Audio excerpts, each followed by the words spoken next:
Picture this. You're on vacation, feeling great, when suddenly you're facing a $100,000 fine for something you do every day back home. Think you've seen it all? Think again.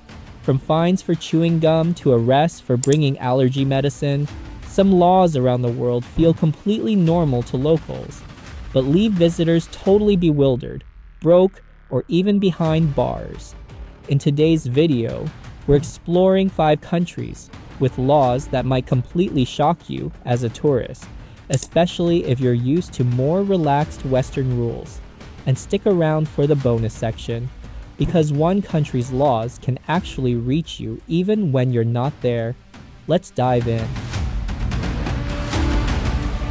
Let's start with Singapore, a country so clean it looks like it was designed by someone with serious OCD.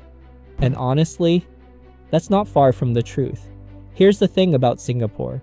Chewing gum isn't just frowned upon, it's basically illegal, and they're dead serious about it. Since 1992, after years of gum-related vandalism on their pristine subway system, the government banned the sale and import of gum entirely. But here's where it gets wild. Unless it's therapeutic gum prescribed by a doctor, even bringing a single pack into the country can result in fines up to $100,000 Singapore dollars, or up to 2 years in jail. Yes, you heard that right. A pack of Trident could cost you more than a house. And this isn't just theoretical.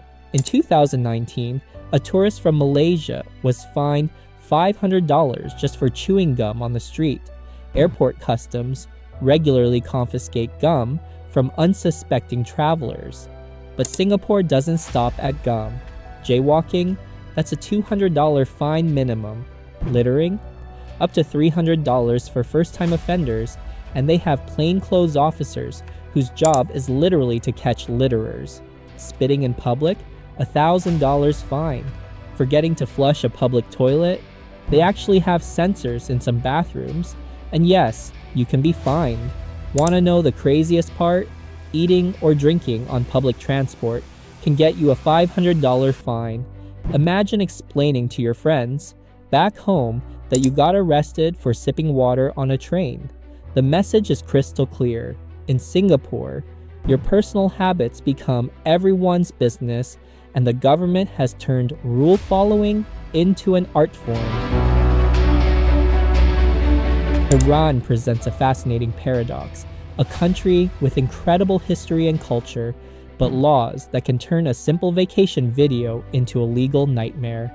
Let's talk about dancing first. Public dancing, especially between men and women, isn't just culturally inappropriate, it's illegal. But here's what shocked me most. The law extends to social media.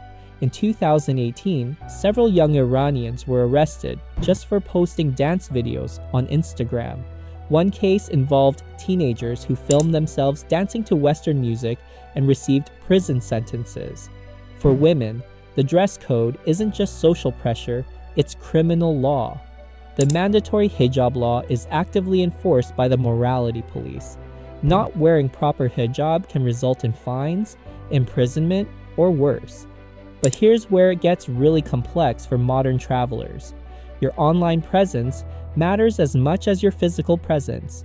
Posting the wrong selfie, sharing a photo without proper dress, or even liking the wrong content can be monitored and used against you.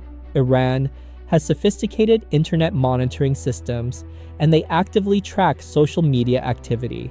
Western tourists often don't realize that their phones can be searched at any time, and authorities look for dating apps, VPN software, or any content deemed inappropriate. Photos of alcohol, romantic partners, or even Western lifestyle content can create problems. One American blogger was detained for hours because authorities found photos of her drinking wine in other countries on her phone. The lesson: in Iran, your digital footprint follows you everywhere, and privacy, as we understand it, simply doesn't exist.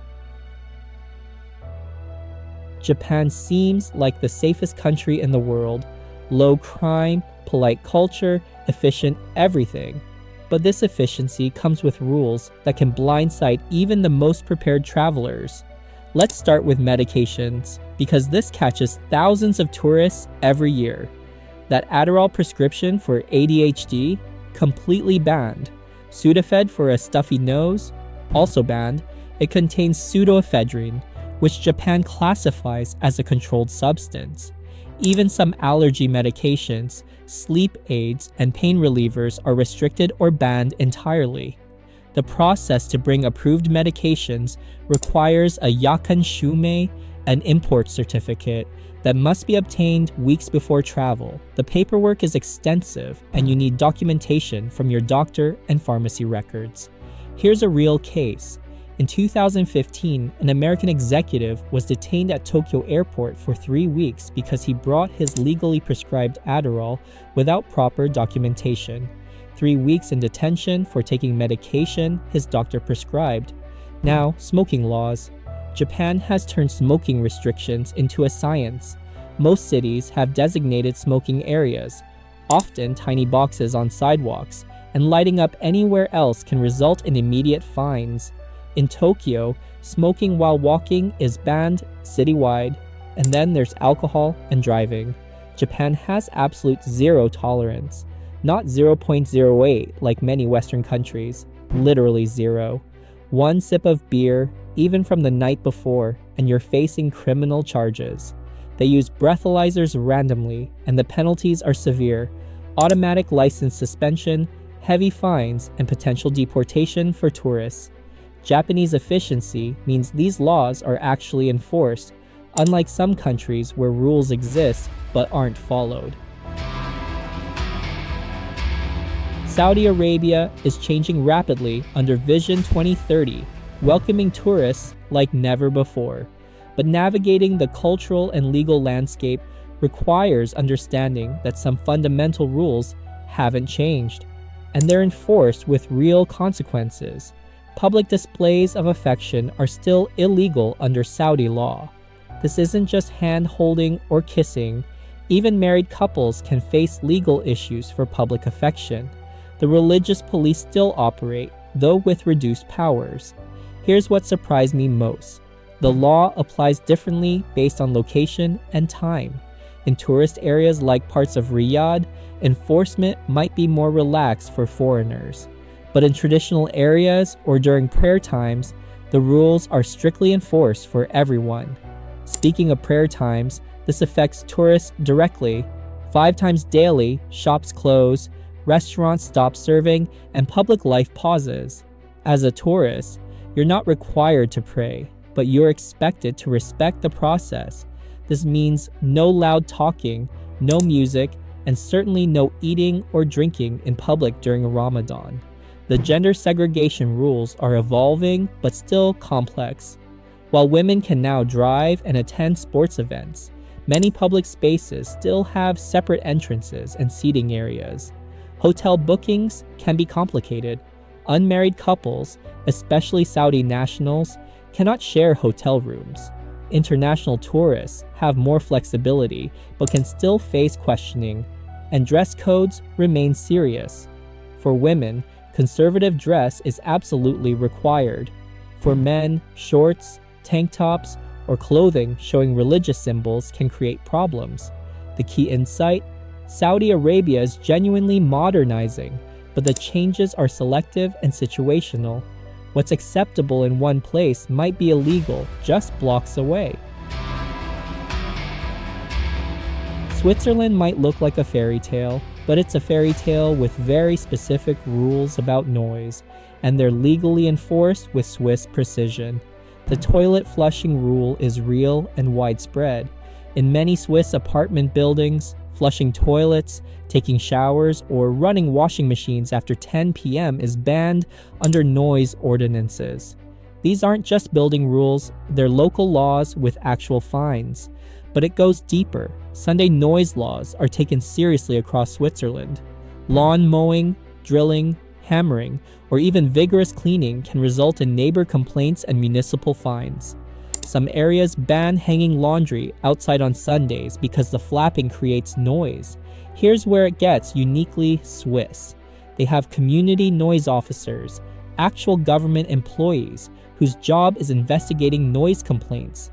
They carry decibel meters and can issue immediate fines for violations. Walking loudly in apartment buildings at night is a legitimate offense.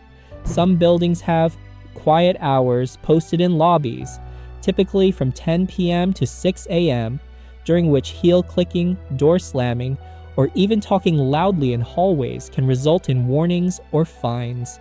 The enforcement is surprisingly sophisticated. Some Swiss cities use noise monitoring systems that automatically detect violations. But here's the cultural context. These laws reflect deep Swiss values about community respect and personal space. The noise laws aren't about controlling people, they're about maintaining quality of life. For tourists staying in apartments or smaller hotels, simple activities like moving luggage, talking on phones, or walking around in shoes can generate complaints from neighbors who take these rules seriously. Here's something that should concern every social media user. The Philippines has laws that can reach across international borders and into your digital life. The Cybercrime Prevention Act makes online libel a criminal offense. But here's the kicker: jurisdiction doesn't matter. If you post something negative about a Filipino citizen from anywhere in the world, Philippines authorities can pursue legal action against you. This isn't theoretical. There have been cases of foreign nationals facing consequences for social media posts made from other countries. The no ID, no entry culture is so pervasive that tourists get stuck unable to enter malls, residential areas, or even restaurants without proper identification. And here's a legal oddity. Cohabitation before marriage is technically illegal under old laws that remain on the books. While rarely enforced, it shows how cultural traditions linger in legal systems. The digital surveillance aspect makes this particularly relevant for modern travelers. Philippines authorities actively monitor social media for content considered defamatory, and their definition is broader than many Western countries. These laws might seem extreme, but they're windows into how different cultures prioritize order, respect, and community values. What's perfectly normal in one place can literally be criminal somewhere else. The key takeaway? Research isn't just recommended, it's essential. Before traveling anywhere, understand not just the attractions, but the legal landscape you're entering. Which law shocked you most? Drop your experiences in the comments below. If you want more cultural deep dives and travel insights, hit subscribe and the notification bell. This is Culture Loop, keeping you informed and in the loop. Thanks for watching.